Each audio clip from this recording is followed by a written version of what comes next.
자, 예, 라디오 청취자들과는 인사 나누고 유튜브로 오늘 경꿀쇼 하는 날인데요. 경꿀쇼를 본방에서 이어지는 주제이기 때문에 여기서 하긴 합니다만 경꿀쇼 진행자인 우리 하트 PD한테 넘기고 오늘은 제대로 경꿀쇼 하실 수 있게 저는 빠지는 쪽으로. 그래도 빠진다고요? 저는 빠지고 경꿀쇼 하세요, 여기서. 그게 더 좋을 것 같은데. 왜냐면 어. 제가 뭐 저보다는 훨씬 경제적으로 우리 하트 PD가 잘 알기 때문에 그 질문이 더 좋을 것 아. 같아서 그렇게 되는 거예요? 어떨까 싶은데 예, 네. 어떨까. 어쨌든 그래도 이야기 인사는 좀 하고 네. 끝낼게요. 네. 예, 박정호 교수님 아, 고생하셨어요. 별말씀을요. 아, 네. 진짜 큰 일을 겪고 우리가 만나니까 더 반가워. 못 만날 수도 이렇게 있었죠. 안전하게 만날 수 있는 게 너무 반가워. 그렇죠. 여기도 원래 네. 군이 점령해야 되는 곳 중에 하나잖아요. 그렇죠. 겸령을 해야 되는 곳 중에 하나예요. 예, 그죠. 그러니까 계엄법을 보면은 이게 지금 그러니까 윤 대통령이 내란죄냐 아니냐 이 얘기가 나오는 이유도 뭐냐면요. 계엄법을 보면 이 22조 몇 항인가에 계엄을 선포하게 되면 언론사, 예. 사법부, 행정부를 예. 뭐 관할한다, 뭐 통제한다 이게 법에 있어요. 근데 예. 국회는 없어요. 아. 그래서 법에도 없는 국회를 뭐 진입해서 국회의원들 진출인 막고 뭐 이랬던 것이 결국 이게 내란 아니냐 이제 이렇게 되는 거더라고요. 네. 그래서 법에도 언론사는 통제하게 돼 있기 때문에 우리가 통제를 받을 뻔한 거예요. 네, 그렇네요. 그래서 여러분 계엄이란 것이 진짜 아무 때나 하면 안 돼요. 진짜 전쟁이 나서 그런 거면 모를까? 사변이 벌어져서 그런 거 모를까? 그래서 아무 때나 하면 안 되라는 거란 얘기를 하는 건데 네. 저는 이제 언론을 계엄을 통해 언론을 통제한다, 검열한다 이거 있을 수도 없는 일이고 또 막 정치인들도 그렇고 뭔가 권력자들은 자꾸 막으려고 해 언론의 말을 막 질문하는데 질문 끝까지 안 듣고 막 막아버리고 이런 거는 참 이런 거 언론을 뭔가 통제하려고 하고 그들 위에 군림하려고 하는 거는 저는 굉장히 위험한 발상이라 보고 이번에도 이제 그렇게 될 뻔해가지고 참 그랬습니다. 네. 예, 다행입니다. 예, 다행이죠. 예, 예.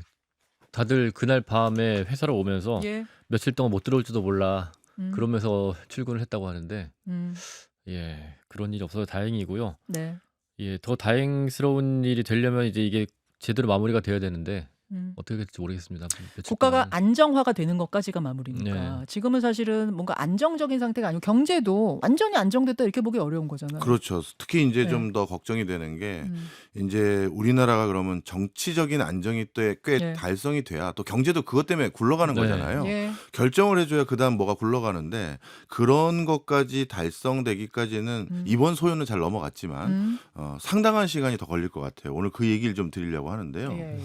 저 가요. 그냥 해요? 그러면 하트 PD가 지금 질문 경꿀쇼 질문들 준비된 거 던지시겠어요? 근데 왜냐면 뭐 저는 그냥 경꿀쇼 내용을 잘 몰라서. 예. 근데 네. 오늘은 제가 지금 이 설명 드리고 나면 그냥 두 분이 좀 듣다가 뭐 나중에 조금 질문할 거밖에 없을 수도 있는데. 그러네요. 예, 그럼 해 좀 하세요. 설명을 예, 좀 예, 드리면 예, 예. 우리가 의도한 거는 아니지만 음, 서양 세계들이 이제 서구 국가들이 진화 발전해 온 쾌적과 우리나라가 진화 발전해 온 쾌적을 우리는 의도한 건 아니지만 정반대로 거꾸로 했어요. 좀 설명을 드릴게요. 예, 예. 가끔 해외에 있는 많은 공무원들이나 이런 분들이 저를 예. 만날 기회가 있으면 예. 저한테 물어봐요. 출장 가거나 그러면. 도대체 한국이란 나라는 그거 다 어떻게 한 거냐는 거예요. 분명 우리보다 못 살았는데 어허. 그리고 우리보다 사회 시스템이 후진적이었는데 예. 경제는 저 앞으로 날아다니고 게다가 민주화까지 같이 달성한 거 이거 어떻게 했냐는 거예요. 네. 특히 동남아시아 국가들은 정말 너무 부러워하고요. 네. 심지어 어떤 관료분들 같은 경우 특정 국가를 언급해서 송구합니다만 필리핀 관료라든가 미얀마 관료 같은 분들은 우리가 분명 도와줬는데 못 살아서 네. 너무 수치스럽다고 할 정도로까지 생각하신 분도 많아요. 그래서 도대체 니네 이거 어떻게 한 거냐. 근데 두 분이 만약에 해외 관료분들이나 기업인들 뭐 외국인이 한국은 이런 성공 비약적인 발달들을 어떻게 했습니까? 물어보면 뭐라고 대답하실 거예요? 교육열? 국민들이 다 똑똑해서. 이제 그러면 이제 싸움이 나는 거죠. 그럼 우리 국민들은 어떻다는 거냐 이렇게 되는 근데 거죠. 우리나라 사람들이 똑똑한 건 사실이잖아. 뭐 저도 속으로 그거 알고 있지만 그렇게 얘기 못 하는 거죠, 사실. 그럼 뭐예요? 그래서 저도 네. 뭔가 좀 더 그 좀 뭐랄까 이론적으로 네. 좀 체계적으로 설명할 수 있는 게 뭘까 고민을 많이 했다가 네. 제가 뭐 사학자는 아니지만 네. 경제사 이런 것들을 기반으로 공부를 했던 사람으로서 좀 살펴봤더니 저는 이렇게 봐요. 저의 관점입니다. 유럽이나 외국 같은 경우 그러니까 우리가 말하는 OECD 국가들 태반은 경제가 어떤 순서로 발달했냐면 먼저 정치 혁명이 먼저 시작됐어요. 흔히 말해서 청교도 혁명, 명예 혁명, 우리가 시민 혁명들이라고 네. 불리는 거 있잖아요. 이게 먼저 한 거예요. 이걸 먼저 했던 이 혁명들의 결과는 뭐냐면 내가 살고 싶은 동네 아무데나 살고 내가 하고 싶은 직업 아무거나 할 수 있는 이런 터전이 되는 자유시민이라고 부르죠. 네. 그걸 먼저 만들어 놓은 거예요.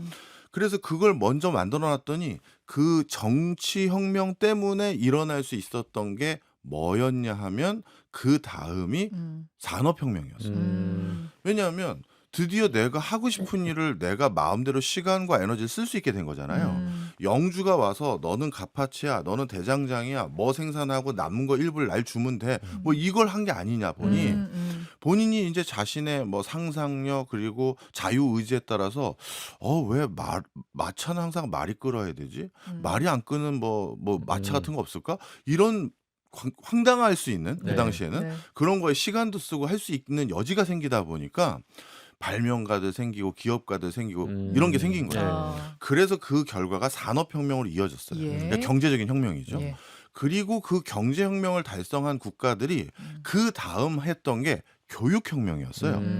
이제 가만히 보니까 국가에서는 어떤 상황이 돼버렸냐면 거대 기업들이 생겼고 네. 공장을 운영하니까요.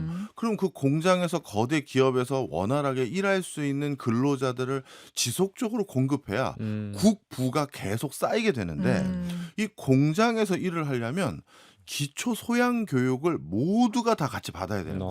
아. 매뉴얼을 익혀야 되니까 글을 읽을 수 있어야 되고 아. 기계를 고치고 유지하고 개선시켜야 되니까 공학적인 지식, 과학, 수학적인 지식도 그렇지. 필요하게 그렇지. 되고요. 네. 그리고 이게 분업화가 되니까 예. 전문직이 생기는 거예요. 네. 회계, 경영 뭐 이런 식으로. 네. 그러다 보니까 각각 세부 어떻게 보면 전공과 같이 뭔가를 좀 전문적으로 배워야 될 영역이 생기다 보니 그래서 교육혁명까지 이어진 거예요. 그러니까 외국 같은 경우는 어떻게 됐느냐? 제일 먼저 한 게 정치혁명, 그 다음에 경제혁명인 산업혁명, 네. 그리고 마지막에 교육혁명인데 네. 그러면 이렇게 모든 사람이 체계적으로 기초 소양을 갖춰야 되는 상황을 만들기 위해서 교육혁명의 내용은 뭐냐?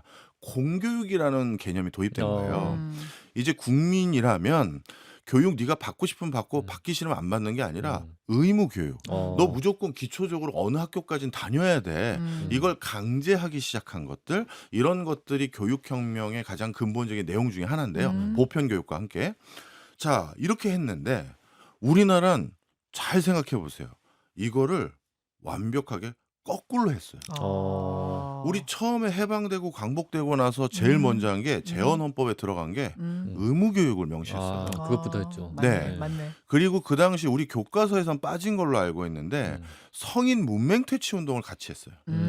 그 당시 초창기 통계청 자료를 보면요. 네. 우리나라의 성인들의 문맹률이 70%가 넘었어요. 그러니 10명 중 7명이 글을 모르는 거예요. 7명. 글을 모르는데 무슨 산업혁명을 하고 그렇지. 회사에 가서 일을 하고 하겠어요. 그렇죠. 그렇죠. 그러다 보니까 그 당시 초기 정부에선 그 외국에서 원조자금 받은 돈을 상당한 돈을 뚝 띄어서 외국에선 권고상을 줬거든요. 네. UNDP나 이런 데서는 야 니네 지금 다른 거 할 때가 아니야. 너무 헐벗고 굶주리고 있으니 아사하는 사람도 많으니 이 돈 주면 농사부터나 좀 지어라. 이게 권고사항이었었는데 네. 우리가 진짜 적지 않은 돈을 뚝 띄어서 뭘 했느냐. 초등학교부터 지었어요. 참. 그 당시 그 초대 국회의원 선거 포스터 보신 적 있으세요? 초대 국회의원 선거? 어떻게 돼 있냐면요. 네. 초대 국회의원 선거면 우리 인쇄물도 정교하지 않을 때잖아요. 그렇죠. 네. 그렇죠. 그런데 그때 사진이 붙어 있고요. 네. 인쇄된 걸로. 네. 지금 같은 아주 풀 그 칼라 그거 말고요. 네. 사진이 있고 그 기호가 네. 아라비아 숫자도 아니고 네. 한자도 아니고 네. 짝대기예요. 아. 그래서 기호 12번 국회의원 모르니까 후보다 사람들이 그럼- 못 읽으니까. 그렇죠. 아, 숫자도 못 읽고 한문도 못 쓰니까 네. 짝대기 숫자로 짝대기가 하나 둘 셋 넷 아, 다 일곱 여덟 아홉 아, 열 본것 12개네. 같아요. 본것 같아요. 그럼 12개 짝대기를 맞아. 그어야 12번을 내가 투표한 거예요. 예, 예, 예. 그게 우리나라 초대 국회의원 선거 포스터에 있어요. 인터넷 잘 쳐보시면 아마 보신 분들 있으실 겁니다. 혹시 작가님 찾으신 게 있으면 한번 띄우셔도 초대 돼요. 국회의원 선거 포스터 좀 네. 찾아봐 주세요. 그래서 그런 정도 수준이다 보니 안 되겠다. 그래서 교육혁명부터 먼저 한 거예요. 좀 덜 먹더라도 덜 입더라도. 그렇게 해서 제일 먼저 한 게 교육혁명을 먼저 했고 그게 약간의 기반이 돼서 70년대 80년대 60년대 70년대 뭐 한 거예요? 산업혁명 한 거잖아요. 어찌 보면. 맞아요. 경제개발. 맞아요. 경제개발 한 거죠.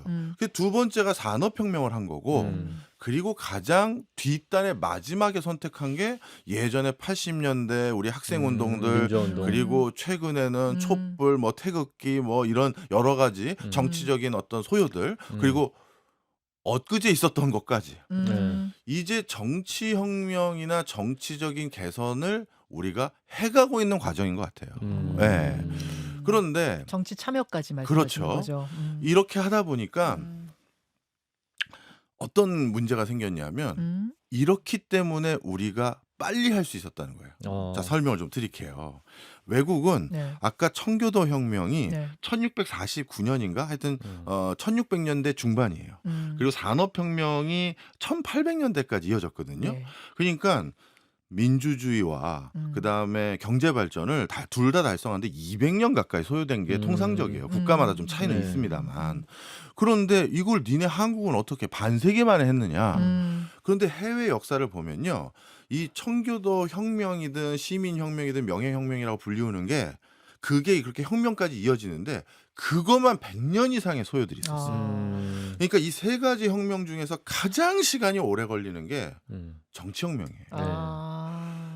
교육제도 금방 바꿀 수 있고요. 학교 오도록 강제할 수 있어요. 산업혁명도 이것도 쉬운 건 아니지만 그래도 성공한 나라들 꽤 있긴 있잖아요. 네. 그런데 이 정치적인 선진화 그리고 서로 타협하는 문화, 내가 듣기 싫은 문화를 했더라도 이게 반국가 세력이 아니라 나랑 의견이 다르구나. 쟤는 그럼 어떻게 설명해야 되지?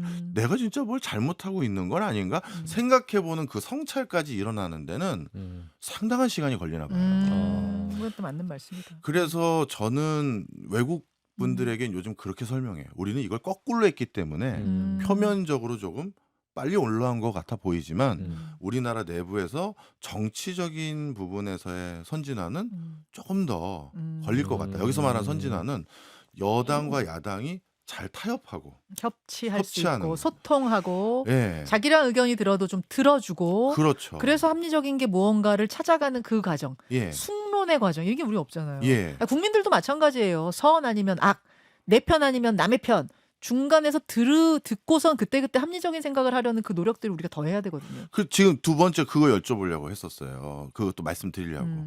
제가 외국에서 공부했었을 때는 거기에서 이제 거긴 더 토론식 수업을 하거든요. 네.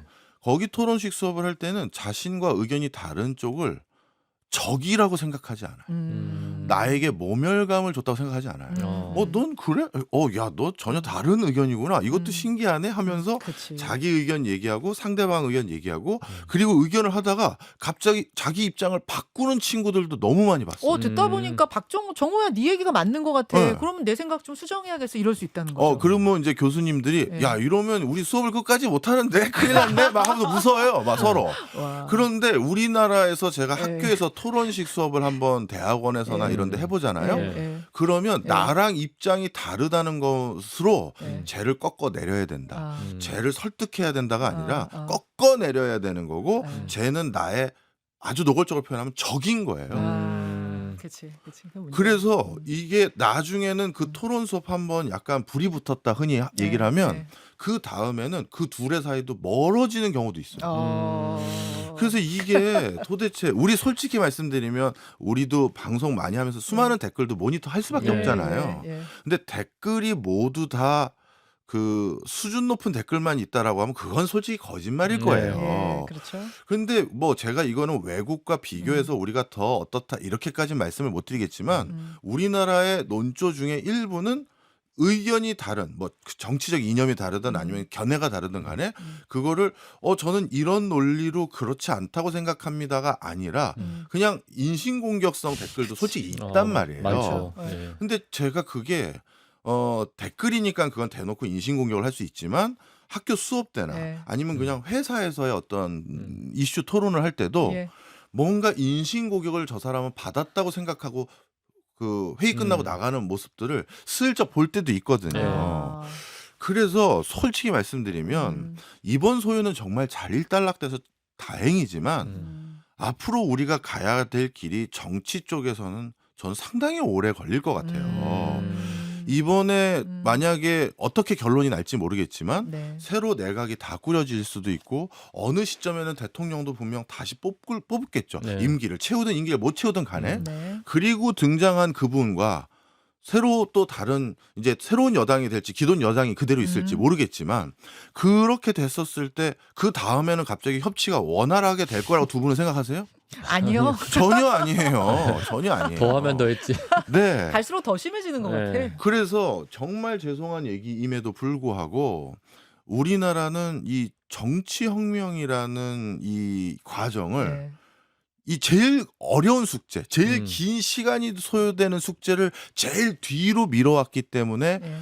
표면적인 선진국 수준까지 빨리 올라왔고 정서적인 정치적인 그 이런 선진화까지 가려면 이걸 어떻게 앞당길 수 있는지 제 깜냥으로는 모르겠어요. 하여튼 그게 꽤 걸릴 것 같아요. 그러면 이제 이게 경제에 미치는 영향이 어떻게 되느냐 하면 우리나라가 그동안 주력 산업으로 선택해 왔던 게 네. 네. 전부 혁신지향적인 산업이에요. 그렇죠. 반도체, 반도체, 뭐 디스플레이, 그러네. 배터리. 백색가전, 네, 배터리, 뭐 자동차도 마찬가지고 맞아요. 어제까지 나온 기술, 야 이걸 구태의연한 기술로 만들어내. 바로 새로운 걸 또 해. 이렇게 해야지만 우리가 시장을 유지할 수 있는 그런 분야를 주력으로 해왔거든요. 네. 맞아요. 왜냐하면 거기가 고부가가치고 네. 많은 돈을 벌 수 있으니까 국가가 전략적으로 선택한 거예요. 근데 그 당시에는 그걸 잘 선택해서 여기까지 올 수 있었던 게 지금 무슨 얘기를 하냐면 이제 정치 때문에 경제까지 발목 잡히는 그 얘기를 하려고 네, 하는 네. 건데 예전에는 권위주의적인 정부들이 많았잖아요. 네. 계속 그랬죠. 그러니 누구 아주 높은 사람 한 사람이 네. 그걸로 정했으니까 어제 해, 청와대에 따라와. 들어가서 파란 지붕에서 그거 정했어. 그걸로 하면 되고 기업들은 아마 그런 데가 좋지 않겠어? 딱 하면 아 여기로 하라는 얘기구나. 하면 기업 만나서 자 지시가 떨어졌어요. 어떻게 도와드리면 될까요? 정부는 이런 예산 투여해드리겠습니다 하면서 팍팍 치고 나갔죠. 그러다 보니까 정말 뭐가 워킹이 됐어요. 네. 솔직히 워킹도 됐죠. 솔직히 안 됐으면 여기까지 못 왔겠죠. 그렇지. 근데 지금은 이제 어떻게 되느냐? 기업 입장에서는 예전 같지가 않잖아요. 네. 정부 구조가. 네. 뭐 하는지 지시도 없는 것 같고 뭘 하겠다는 메시지도 모르는 것 같고 맨날 싸움만 하는 것 같고 네. 그러다 보니까 그러면 이걸 어떻게 끌고 가라는 거냐라고 그 답답해하는 뭐랄까 기업인들도 꽤 계시고 반대로 아유 이제는 우리나라에서는 크게 기대할 거 없어라고 하면서 우리가 알아서 하자 그렇게 해서 자체적으로 치고 나가려고 애를 쓰는 사람들도 있고 뭐 이제 좀 냉소주의도 생겼어요 솔직히 이제 우리나라는 안 돼 이거 뭐 되겠어 이렇게까지 냉소주의까지 가신 분도 계세요. 그러면 이제 고민이 여기에요. 혁신지향적인 생태계 이거 안 할 수는 없거든요. 네. 돈 벌어야 될 거 네. 아니에요. 그렇죠. 그러면 이걸 해왔던 방식을 기존처럼 국가에서 뭔가 크게 큰 프레임 그리고 그 아래에서 기업들이 그 십시일반 나가는 그런 구조로 잘 안 될 것 같은 분위기가 지금 계속 보여지고 있잖아요. 지금 이렇게 중요하고 미국 대통령 이제 누가 교섭 상대로 만나서 슬슬 논의하기 시작할 거냐. 지금 외국에서는 원래 당선자 신분 때는 만나는 게 예의가 아니에요. 네. 지금 현재 대통령이 있잖아요. 네. 그런데 당선자 신분에 가서 거길 만나고 다닌다는 건 지금 현직 미국 대통령에게 엄청난 결례인 거예요. 그럼에도 불구하고 이미 캐나다 총리도 달려가서 만났고 그리고 일본도 아베 때 예전에 네. 직접 가서 당선자 때 만났잖아요. 네. 이번에도 만나고 싶어 했었을 거예요. 네. 그만큼 지금 급박한 상황인데 네. 그럼 우린 지금 카운터 파트너로 과연 이 정부를 미국이 인정해 줄까? 전 그 고민도 의구심이 있어요. 아. 그럼 이거를 예를 들어서 내년 1월 뭐 내년 2월까지 계속 이 소요가 계속된다고 하면 이 엄중한 시국에 미국 대통령은 야, 한국 내가 배수리도 부탁해놨는데 이거 누구한테 얘기를 해야 되는 거야? 뭐 이렇게 돼버리는 상황이 되거든요. 맞네. 그럼 우리 입장에서는 머릿속에서 5만 가지 짱구 굴리면서 배 잘 고쳐 드릴 테니 우리 주기로 한 보조금이라도 또 더 달라라든가 우린 관세에서 조금 유예를 받을 수 있는 방법을 찾던가 뭐 이걸 아주 전략적으로 얘기를 해야 되는데 네. 저 사람은 협상의 달인인 사람을 놓고 협상 전략을 짜도 모자른 판에 그치. 정치가 그걸 뒷받침을 못하는 거예요. 자, 이게 지금의 상황이에요. 아. 근데 이게 더 오래 갈 것 같아서 경제의 발목도 잡힌다. 아. 자, 그러면 여기서 간간히 저를 만나는 원로 뭐라고 해야 될까요? 경제인들이 네네. 저는 정치인들은 잘 만날 기회가 없고 네. 경제인들을 만날 기회가 있으니까 예전에 한 시대를 풍미했던 그래서 명예회장으로 뭐 계시거나 그 회장님들 가끔 이런 소리 하신 분도 있어요. 박 교수는 뭐 당연히 동의 안 하시는 건 있지만 제 입장에서는요 예전에 신나게 일했었던 그 시절이 생각날 때가 있다는 거예요. 그 신나게 일했을 그 때라고 어떤 거요? 하면 네. 대통령이 불러서 네. 임자 어. 우리가 이제 이걸 해야 해. 밀어줄게. 확박해. 확실해. 확실히 안 하면 사업권 뺏어가 하면서 열심히 하겠습니다 하고 막 하면 국가에서도 각각 찾아서 뭐가 문제입니까? 아, 네. 다 뭐 다음 뭔지 달까지 알겠다. 이 규제 해결해 드리겠습니다. 거기 산업단지 조성하겠습니다 하면 믿고 그냥 또 달려가면 되고 갑자기 국가가 야당하고 얘기가 잘 안 돼서 이게 언제 수습될지 모른다. 갑자기 그 소리 안 했고 그러다 보니 그분들 입장에선 가끔 옛날이 그리울 때도 있다. 이렇게 그냥 농을 던지신 거예요. 그러다가 그 다 내가 가져가겠어 이러고 그런 경우도 있잖아요. 그런 경우도 있죠. 그러니까 농인 거죠. 그분들도 예, 피해도 본 것도 있으니까. 예, 예. 자, 그런데 그러면서 혹여나 이렇게 생각하는 분도 있을 수 있잖아요. 간혹가다. 옛날로 이럴 거면 차라리 돌아가자. 아무것도 되지도 않지 않느냐. 약간 그립감을 갖고 국가가 중앙에서 뭔가를 방향 하고 제시하고 이렇게 하는 게 밀어주고. 낫지 않겠느냐. 이렇게 저한테 반문하시는 분도 없지는 않았거든요. 네. 그런데 이번 소요가 네. 그러면 안 되는 이유를 우리에게 알려준 거예요. 아, 그렇지. 우리가 왜 경제를 생각하면 민주주의라는 게 솔직히 말하면 단순하게 표현하면 네. 너무 비효율적이죠.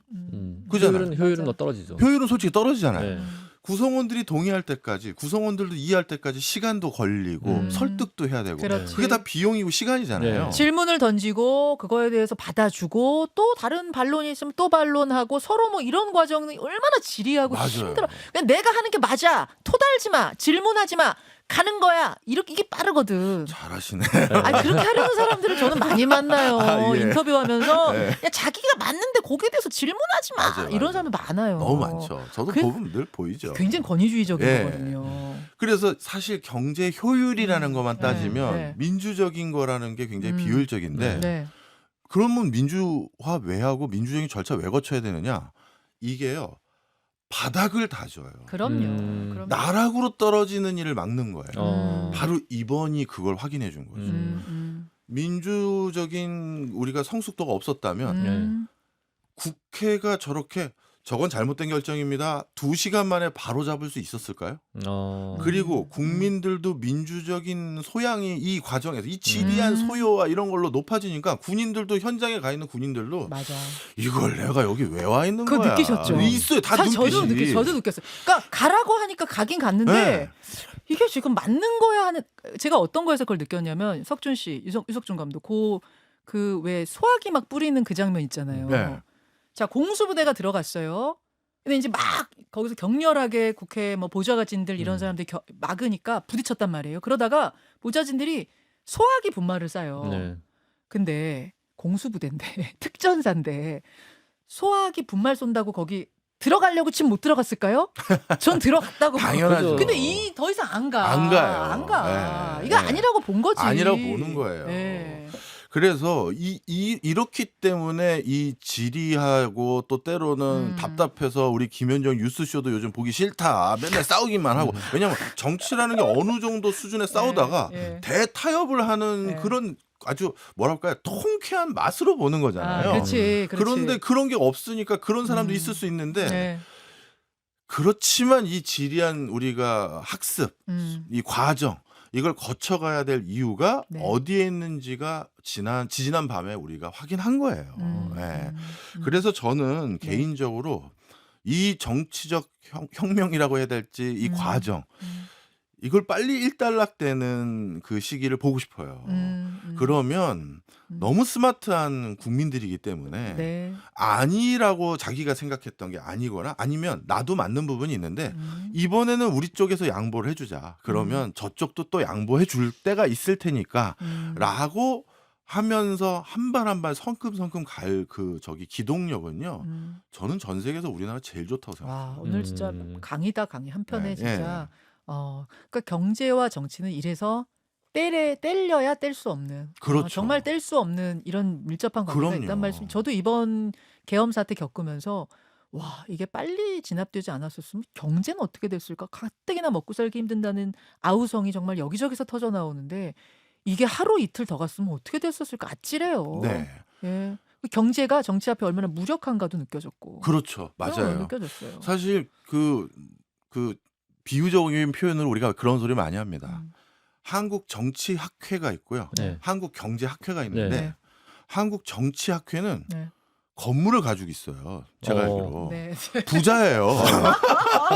근데 경제학회는 그런 거 없어요. 아니, 경제를 잘하는 분들이 왜 저희는 돈을 못 A4 벌어? 용지와 볼펜만 있으면 돼요. 그냥. 그래서 이 정치가 훨씬 네. 더 중요한가 봐요. 그래서 하여튼 그런 상황이고 예. 또 하나 예. 마지막으로 걱정되는 부분 하나 예. 말씀드릴게요. 예. 그러면 정치 뭐 혁명이라고 해야 될지 정치적인 성숙화라고 해야 될지 형숙화라고 할게요. 혁명은 네. 너무 네. 말이 좀 무섭고 예. 그런 걸 달성한 국가는 예. 그럼 계속 그냥 어떻게 보면 토론과 성숙된 시민 문화를 가지고 계속 가는 거냐? 그렇지 않아요. 때로는 그거보다도 더 속도가 필요하다라고 국민들이 판단할 때가 있는데 네. 제가 요즘이 너무 뼈 아프다고 생각하는 게 요즘이 그 상황이에요. 미국 국민들은 트럼프가 윤리적이고 정의롭다고 뽑은 게 아니에요. 네. 속도를 내달라. 그리고 빨리 지금 대산업적인 경제적인 변혁이 일어나고 있는데 그 물꼬를 미국으로 돌려달라고 뽑은 거고 그 옆에 똑같이 극단적인 효율성을 추구하는 사람들을 최측근으로 일론 머스크를 비롯해서 배치해서 그렇지. 정부 효율부를 네. 치고 나가고 있거든요. 네. 미국인들은 지금은 그게 필요하다고 생각한 거예요. 그럼 이제 어떻게 될 수가 있냐면 만약에 그런 과정에서 한 1년 뒤에 미국이 진짜 어마어마한 성과를 더 내기 시작했다. 그러면 전 세계 많은 중진국들이나 정치적 어떤 이런 소요들을 계속 겪고 있는 나라들이 꽤 우리 말고도 또 있을 거 아니겠어요. 그렇죠. 그럼 그 나라들 중에서는 정치적인 복고풍이 불 거예요. 저거 봐. 이런 거 안 돼. 누구 어마어마한 스트롱맨이 나타나서 네. 다 누르고 언론도 일부 탄압하고 그냥 치고 나가야 돼. 이런 국민들의 기질 또는 약간의 그렇게 해야 되는 거 아닐까라는 마음이 더 커지게 되는 경우도 생겨요. 우리도 또 그런 마음이 이번에 생긴 분도 계실 수 있겠죠. 그런데 그렇게 하면 효율성은 올라갈지 모르겠지만 그 방향이 잘못된 건 누구 책임인지도 모르겠고 전 그리고 나락으로 떨어지면 그거는 정말 크게 나락으로 떨어져요. 하하. 하여튼 오늘 그런 거를 지난 밤에 보고 말씀을 나누고 싶었었어요. 진짜 교과서에서 경제학 교과서에서나 볼 법한 것을 우리가 체험한 밤이었던 네네. 얼마나 정치가 경제에 중요한가, 얼마나 많은 영향을 끼치는가 이런 걸 보는 밤이었고 권위주의적인 거, 네. 군림하려고 하는 거 이런 게 계속되는 한 경제는 발전할 수 없다. 그럼요. 후퇴할 것이다. 뭐 네. 이런 것도 우리가 본 거였고 네. 사실 한 2시간 반 만에 이게 끝나서 네. 망정이지 예. 이게 며칠 계속됐으면 어떻게 됐을지 모르는 거잖아요. 일단 주식시장부터 뭐 엉망이 됐을 거고 그렇죠. 네.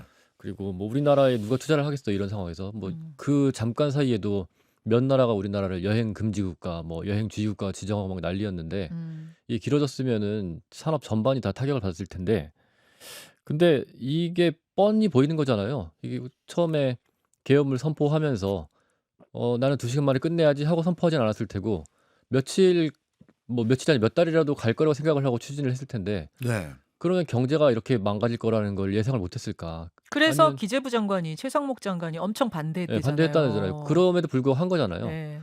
그거는 너무 무책임한 거 아닌가 그런 생각이 들어요. 참 그게 정말 저도 너무 좀 그냥 제 입에서도 저절로 그때 그 뉴스 보도를 보고 네. 경제부처 장관들이 뭐라고 해야 될까요? 반대했다. 네. 그런데도 강행했다는 얘기를 보고 저도 스스로 입에서 그냥 탄식이 조금 나오더라고요. 조용하게. 그런 부분에서는 정말 조용하게 저도 나온 거 확실합니까? 이 정도면 조용한 거 아닌가요? 세게 나와도 될 법한데 조용하게 나왔어요. 하여튼 뭐 전 성격이 온화해서 근데 뭐 하여튼 정말 경제에 대한 상황을 좀 더 엄중하게 인식을 많이 해주셨으면 하는 바람이고요. 생각보다 너무 힘들어요, 진짜. 네. 너무 힘들다라는 걸 좀 알아주셨으면 좋겠고 그런데도 네. 뭐 저는 뭐 나라 걱정하는 건 우리 본방송에서 하고 저야 우리 국민들 주머니 챙겨드리는 역할을 하는 사람인데 오늘 너무 저도 거국적인 얘기해서 거국적인 얘기하셨어요 오늘 진짜. 근데 진짜 우리나라 국민들이 정말 예. 야 스마트해졌다는 걸 또 그 사이에 느낀 게 예. 이제 한 3번의 큰 위기를 경험했잖아요. 예. IMF 외환위기, 예. 글로벌 금융위기, 코로나19. 네. 그러니 위기 때 뭐 해야 되는지 확실하게 아신 것 같아요. 야 코인 빠지니까 네. 제 주변에 거의 한 8할의 국민들이 네. 이때 사야겠다예요. 그리고 그리고 예. 박지원 교수님 주변에는 주변 근데 분들이 그런 거죠. 굉장히 저희는 경제에 밝은 투자에 밝은 코인은 아예 생각도 못했는데.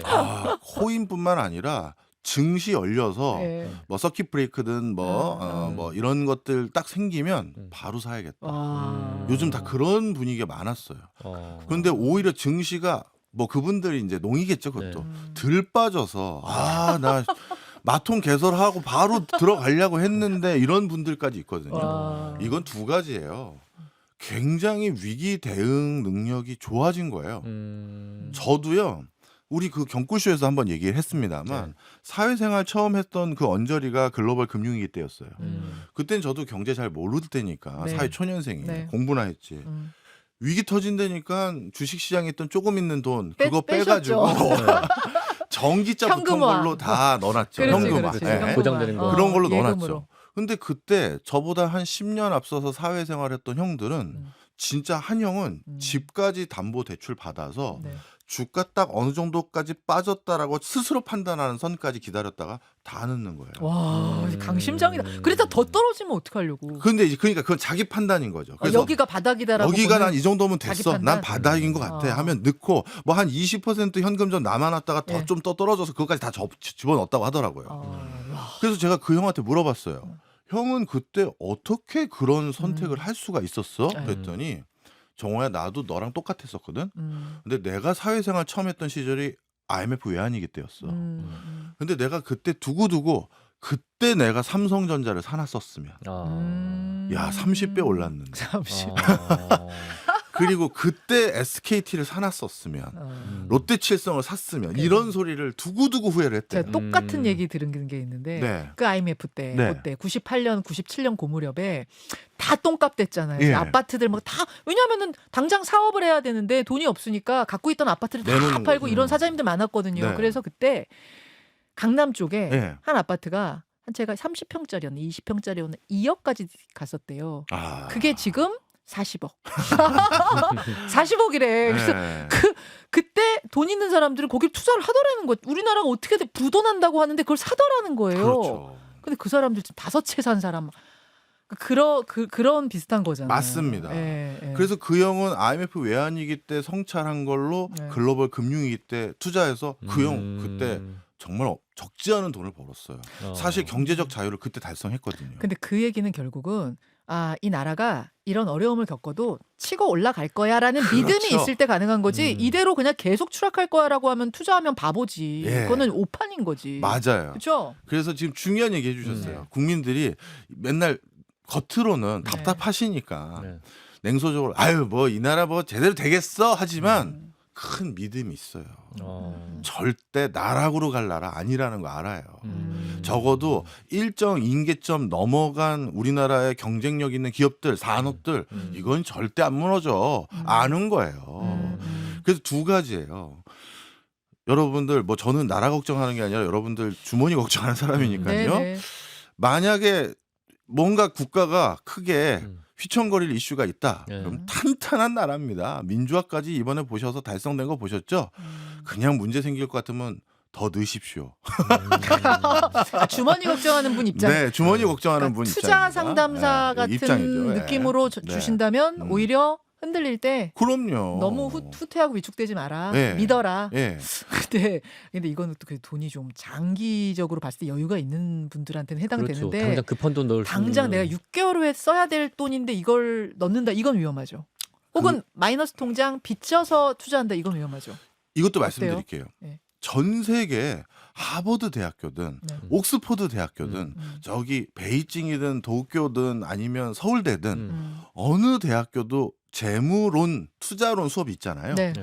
그 투자론 수업에 빚을 내지 말라라고 가르치는 교수는 한 명도 없어요. 진짜요? 어. 적당한 레버리지를 써야 수익률이 더 올라가는 거예요. 아, 근데 나는 이거는 저같이 적- 경제 잘 적금 모- 넣어서 투자 잘 돈을 모아야 모르는 되는 사람 것만 알고 있는 입장에서 사람들이 대부분인데. 빚내서 투자는 못할 것 같아요. 그래서 음. 엄청난 우리가 보기에 부자들도 다 빚이 있잖아요. 있지. 있죠. 그게 적절하게 오해하시면 안 됩니다. 네, 과도한 빚은 안 돼요. 당연히 안 예, 됩니다. 예, 예. 근데 적절한 빚, 내가 감내할 수 있는 빚이라면 네. 그거는 활용하는 것도 부의 증식을 더 늘린다는 관점에서는 전 세계 어느 국가의 어느 유수의 대학도 투자론에서 빚은 내면 안 돼요. 이렇게 가르치는 아, 데는 그렇구나. 없어요. 그렇구나. 그래서 만약에 이번이 적절한 타이밍이고 이 불황이 조금 더 아니면 그 리스크가 조금 더 길어진다 하더라도 감내할 수 있다라고 판단이 들면 진짜 마통 개설해서라도 뭐 2, 3년 기다려 보지 뭐 하는 2, 3년, 것도 예. 방법이에요. 자, 여기서 주의하셔야 될 네. 거는 좀 장기적으로 봐도 내가 버틸 수 있는 그렇죠. 그러니까 네. 조금 쪼들려서 허리띠 졸라매고라도 버틸 수 있다 하는 분들에 해당되는 거지. 네. 어디 돈 나올 때도 없고 뭐 월급도 안 나오고 주기적으로 나오는 게 없는데도 빚 이렇게 해서 투자한다. 그건 아니죠. 그렇죠. 그건 아닙니다. 자, 그다음에 또 여기서 또 그거와 맥락을 같이 네. 해서 바로 그렇게 적극적인 어떤 뭐 경제적 의사결정 네. 또는 조금 뭐랄까 기민한 경제적 의사결정 네. 그게 또 사실은 또 양극화를 좀 만드는 것도 있어요. 그렇겠죠. 사실 예를 들어서 이번 소요가 길어졌고 그래서 경제가 크게 주저앉았다고 쳐볼게요. 네, 네. 근데 우리 셋이 네. 목동에서 다들 흔히 말해서 뭐 유지들이에요. 네. 그래서 무슨 좋다. 아우 또 생각만 해도 좋은 또 상상을. 뭐 김 회장님 김 뭐 다 회장님. 우리가 그렇게 부르는 사이들이야. 아 목동 유지면 어마어마한 거 같아. 그럼요. 그래서 맨날 뭐 로타리 클럽에서 우리가 뭐 스크린 골프도 같이 치고 하는데 네. 뭐 약간 이제 우울한 상상을 하나 하면 예. 우리 하트 PD가 하는 업종만 뭔가 이번 소요로 인해서 타격을 받는 업종을 하고 있었어요. 왜 저는 그쪽으로 가죠? 누가 하나 희생을 해야죠. 그래야 우리가 이게 알겠습니다. 설명을 한다고. 예. 네. 그래서 어느 날 하트 PD님이 예. 우리 둘에게 찾아왔어. 박 회장, 김 회장 미안한데 내 회사가 정말 여행업을 한다고 할게요. 그래서 출입국이 막힌 거예요. 지금 계엄 그치, 때문에. 그치. 그래가지고 내가 지금 회사가 지금 큰일 났어. 유동성이 지금 위기야. 내 회사 건물 알죠? 그 목동 그 파리공원 근처에 있는 그 빌딩. 그거를 내가 30% 헐값에 내놓을 테니까 우리 김 회장이 좀 사줘. 네. 할 거예요. 사겠습니다. 사겠습니다. 좋은 분이네. 네. 일반적으로 어떻게 하는지 아시죠? 왜요? 깎죠. 더 기다리죠. 망할 때까지? 뭐 표현이 그렇습니다만 더 급해질 때까지. 그래야 가격이 깎이잖아요. 아, 그래도 친하고 로터리 클럽 같이 하고 있는데도 경제는 비정한 겁니다. 와. 그리고 또 한 가지 이런 것도 있죠. 어, 나도 이제 어떻게 될지 모르잖아. 네, 네. 미안해. 나도 이럴 때 돈을 왕창 쓰는 건 나도 좀 조심스럽네. 미안합니다. 하고 이제 빠지고 있었는데 갑자기 하트 PD가 다시 찾아온 거예요. 나 이러다 진짜 나앉게 생겼다. 좋아. 반값에 내놓게. 이 1,000억짜리 빌딩 500억에 내놓게. 그래도 500 남네. 그래서 한 거예요. 그러면 이제 사게 되겠죠. 일부는. 누군가는 아니면 제가 왜 나한테는 얘기를 안 해? 하면서 내가 500억에 사겠소 하는 거예요. 네. 그래서 500억에 제가 삽니다. 예, 예. 그럼 이제 어떻게 되느냐? 경제가 늘 뭐예요? 사이클이잖아요. 그렇죠, 그렇죠. 겨울이 있으면 그렇지. 봄이 오는 거잖아요. 그렇지. 그러면 그 봄이 왔을 때가 더 흥미로운 일이 생겨요. 500억에 싸게 샀단 말이에요. 그럼 다시 봄이 왔으면 그 빌딩이 1,000억이 될까요? 더 올라가겠죠. 더 올라가요. 아. 그 이유가 왠지 아시죠? 그 긴 소요와 경제적 위기를 극복하기 위해서 국가는 항상 뭐 해요? 투자하죠. 유동성을 공급하잖아요. 금리 낮추고. 돈을 뿌린다는 얘기잖아요. 그럼 돈값은 떨어지고 실물 자산의 가치는 올라가는 거잖아요. 이번 코로나 때도 보셨고 글로벌 금융위기 때도 몇 년 지나서 부동산 가격 올랐고 IMF 외환위기 때도 그 뒤로 부동산 가격 엄청 올랐잖아요. 그러면 또 이 소요 때문에 이렇게 누군가가 알토란 같은 건물을 반값에 내놓는 일까지 생겼다는 건 적지 않게 그런 사람들 많았던 건데 그거 극복하자고 또 유동성 공급하면 자산 가치가 또 오르는 거예요. 그럼 이 저 500억의 싼 값에 급한 매물로 산 것이 위기 다 극복하고 났더니 세상에 1,000억이 아니라 2,000억이 돼 있는 거예요. 그래서 위기는 항상 양극화를 심화시켜요. 꼭 그래요. 그렇구나. 그래서 이번에도 코로나19가 위기가 아니라 그거는 엄청난 유동성 공급해서 위기를 극복한 거고요. 실제 위기가 내년부터예요. 돈을 안 풀기로 했잖아요. 이제 전염병 끝났습니다, 여러분. 국가는 다음번 위기에 돈을 또 풀어야 될 수밖에 없기 때문에 곡간 채워놔야지. 지금은 저희가 긴축할게요. 이걸 했잖아요. 그런데 그 사이에 대응력 떨어진 기업들은 이제부터 정말 힘들어질 거거든요. 그러면 다시 2025년, 2026년 경제 좀 안 좋아진 이 텀을 지나고 나면 그거 극복하기 위해서 또 국가가 뭐 한다? 푼다. 또 마침 선거도 또 맞물리겠죠. 그러면 제가 경제 살리겠습니다 하면서 선심 행정도 포함되겠죠 또. 그럼 또 돈이 풀리는 거예요. 그 사이클을 잘 알아야 되는구나. 네. 그리고 바닥일 때 사면서도 몇 년 버틸 여유가 있다면 그냥 그렇죠. 믿고 투자하라는 네. 이건 투자적인 관점에서 투자적인 경골쇼니까. 관점이에요. 네. 개인의 합리적인 선택이 국가에겐 비극일 때도 있지만 또 국가에겐 합리적인 선택이 개인에게 비극일 때도 있어요. 그래서 참 그런 게 마음 아플 때가 있죠. 그래서 좋은 정치를 뽑아야 돼요. 개인의 합리적인 선택의 합이 네. 자연스럽게 국가에게도 참인 정답이 되도록 네. 시스템이라는 게 그런 거거든요. 네. 그렇게 만들어야 되는데 네. 국가는 부동산 가격을 떨어뜨려야죠. 네. 그리고 부동산에 자금 몰리는 걸 막아야 되지만 개인 입장에선 지금이라도 좋은 동네 좋은 부동산을 투자하는 게 더 나을 것 같다라고 생각하는 사람들이 있으니까 가격이 더 오르는 거잖아요. 그럼 그렇지 않도록 하는 게 정치권에서 할 일이죠. 알겠습니다. 알겠습니다.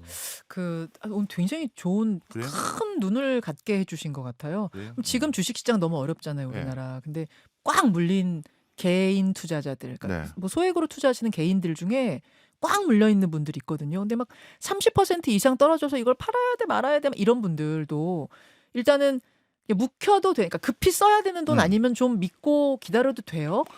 아닙니다. 그건 제가 아니에요. 설명을 드릴게요. 많은 분들이 뭐 30% 떨어졌다가 다시 원상 회복하고 아니면 좀 더 오르면 무조건 주식은 장기로 놔두면 돼. 이렇게 그걸 마치 성찰처럼 네. 생각하시는데 왜냐면 아까 500억의 빌딩이 그 위기 겪고 나면 1200억 된다면서요. 그거는 네. 말 그대로 그 빌딩이 나중에 위기 극복하고 나서 오를 거라는 판단이 있었기 때문에 그런 거고요. 예. 어떤 데는 위기 극복하고 나면 산업재해지구로 지정이 돼서 다시는 거기에서 공장 가동 안 하는 동네가 생길 수도 있어요. 실제 우리 한번 위기 겪고 그런 동네 생겼잖아요. 뭐 특정 지역을 언급해서 죄송합니다만 군산에서는 이제 현대중공업이 큰 조업 안 하잖아요. 그렇게 돼버리거든요. 그래서 그건 옥석을 보고 판단한 거지 다 그렇게 한다는 건 아니고요. 아까 그 빌딩은 목동이었다는. 그렇죠. 뭐 네. 이런 거. 그래서 옥석이 또 갈리다 보니 또 양극화가 생기는 거죠. 그럼 주식도 역시 떨어져도 기다리면 언젠가 올라가 아니라 그 회사의 옥석을 가려서 판단해야 된다. 네. 그래서 주식 투자를 할 때는요, 꼭 하셔야 되는 게 예. 이건 경고이슈에서 제가 얘기했는지 모르겠습니다만 처음에 그 주식을 샀던 이유를 얻다가 꼭 적어두세요. 머릿속에 생각하지 말고. 왜 샀는지. 내가 5개의 이유가 있었다, 예, 7개의 예. 이유가 있었다라고 예, 해서 예. 적어놓고 예. 그리고 딱 그 지금 20%든 30%든 그 중에서 난 얼마 떨어지면 무조건 뒤도 안 돌아보고 손절하겠다. 그걸 정해놓으셔야 돼. 네. 살 때 그걸 정해야 돼요. 정해야 돼요. 그런데 갑자기 이럴 수가 있어요. 그 회사는 정말 아무 잘못이 없는데 코로나가 퍼졌다든가 서브프라임 모기지가 터질 수도 있겠죠. 그럼 그건지 아니면 그 회사가 문제가 있는지 확인하는 방법은 간단해요. 처음에 내가 그 회사 주식에 투자했던 이유 5개를 다시 읽어보는 거죠. 근데 이 중에 지금 그 회사에 하등 이 이유가 사라졌네가 없어졌어. 그러니까 사라졌네가 아무것도 없는 거예요. 그 이유가 그대로 있는 거예요. 그러면 그 회사를 투자할 이유가 그대로 살아있다는 건 30-40%가 빠져도 그건 그 회사 잘못이 아닌 거죠. 그럼 기다려도 돼요. 그런데 딱 봤더니 30-40% 빠졌는데 최근 그 회사에 대한 소식 들리는 걸 봤더니 첫 번째 이유도 이제 사라져 버렸고 두 번째 이유도 사라져 버렸다 하면 너무 뼈 아프고 내 돈 잃어본 사람은 그 뼈 아픈 마음 알아요. 그렇지만 뒤도 안 돌아보고 파는 게 맞으세요. 그게 원칙이에요. 그래서 자기가 처음 샀던 이유가 여전히 남아 있는지 없는지가 제일 중요한 요소고요. 그리고 계속 말씀드리지만 전문가들은 계속 입장을 바꾸는 거예요. 네. 경제 상황이 바꾸면 집값 오를 것 같아요. 아니에요. 이제 다시 떨어질 것 같습니다. 그리고 그 회사 주식 사세요. 아니요. 이제 떨어질 것 같습니다. 상황이 바뀌면 진단이 바뀌는 거예요. 누구 한 사람이 3년 전에 저한테 그거 사라고 했거든요. 그렇게 투자하시면 안 돼요. 그래서 계속 내가 샀던 종목에 대해선 팔로우를 하셔야 돼요. 그래서 그 이유가 사라졌는지 아닌지 가지고 계셔야 되는 거. 그게 또 중요하다. 이렇게 말씀드립니다. 알겠습니다. 알겠습니다. 오늘 경쿠쇼 굉장히 알찼죠, 하트 PD. 예, 사실은 이제 나라 경기 걱정하려는 그런 분위기로 준비를 했었는데 듣다 네. 보니까 이게 꼭 위기로 끝나는 건 아니구나 하는 얘기를 들은 것도 좀 다행입니다. 네. 저는 솔직히 경제가 아무 일 없어서 제가 주제넘게 국가 얘기를 좀 하게 됐는데. 아, 좋았어요. 되게 좋았고 네. 아까 그 500억 빌딩을 사서 1200억 된 빌딩 김 회장 빌딩이었던 그 부분에서 굉장히 오늘 요새 힘들었는데 위로가 되고 기분 좋은 상상 알겠습니다. 감사합니다. 예, 여러분 여기까지 오늘 그러면 네. 경꿀쇼 마무리는 우리 경꿀쇼 진행자 하트 PD가 해주시죠. 네, 네. 예. 뭐 무슨 마무리를 해야 되나요? 프로그램 아. 마무리. 예. 마무리하기 전에 저희 예. 그 볼펜 선물 드리고 있었는데 예. 몇 분 드리고 아, 마무리하겠습니다. 그럴까요? 네. 예. 김현정의 뉴스쇼의 기념품 굿즈 예.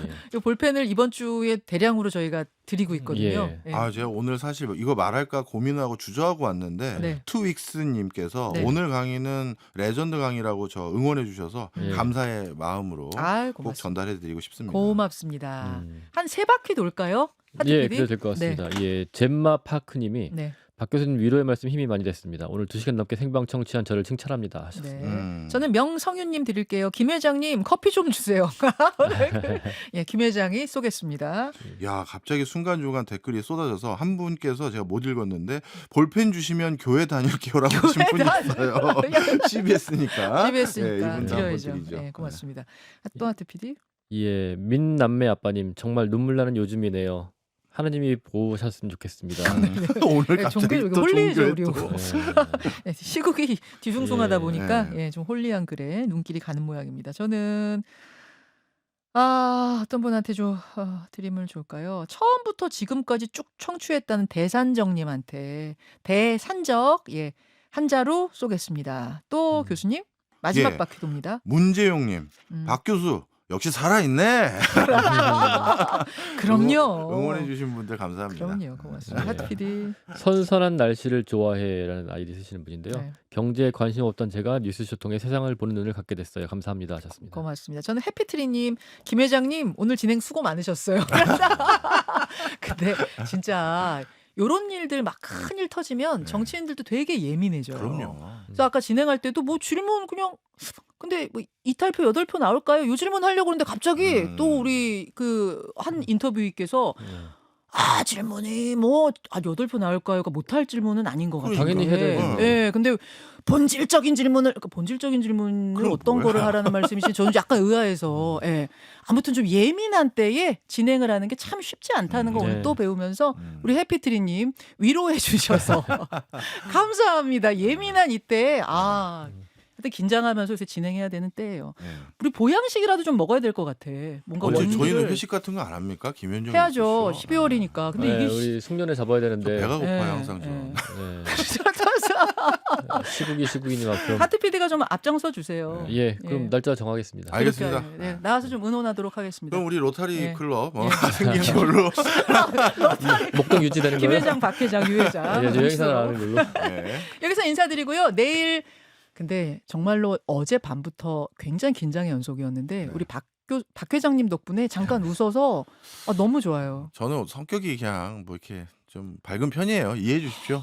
너무 좋아요. 너무 이렇게 잠깐 웃을 수 있어서 너무 좋았고 아마 내일 7시 10분부터는 다시 긴장. 그렇죠, 그렇죠. 엄청난 긴장 내일 속으로 굉장한 엄청난 긴장의 예. 특집 방송을 또 준비하고 있기 때문에 네. 예, 저는 또 긴장하면서 오늘 보양식 먹고 네. 힘내겠습니다. 인사 나눌까요? 네. 하트 PD 진행자 마무리해 주세요. 예. 예, 오늘도 수고 많으셨고요. 교수님 다음 주에도 좋은 말씀 잘 부탁드리겠습니다. 네, 고맙습니다. 예, 고맙습니다. 고맙습니다.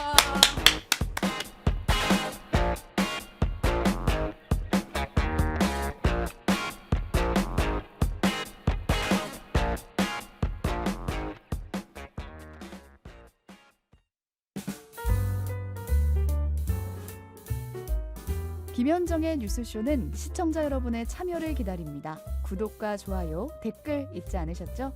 알림 설정을 해두시면 평일 아침 7시 10분 실시간 라이브도 참여하실 수 있습니다.